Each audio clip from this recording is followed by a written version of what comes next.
This is what you wish every saw would run like.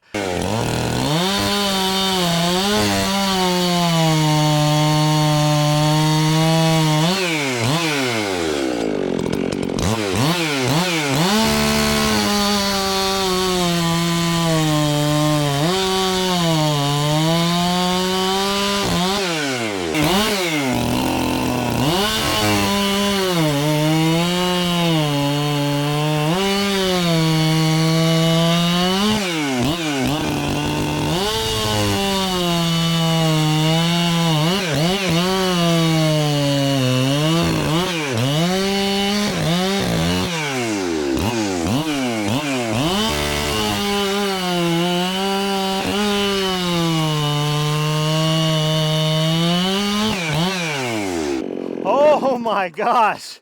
Oh my gosh, this is awesome. This is how the saw, this is not what a stock 372 runs like.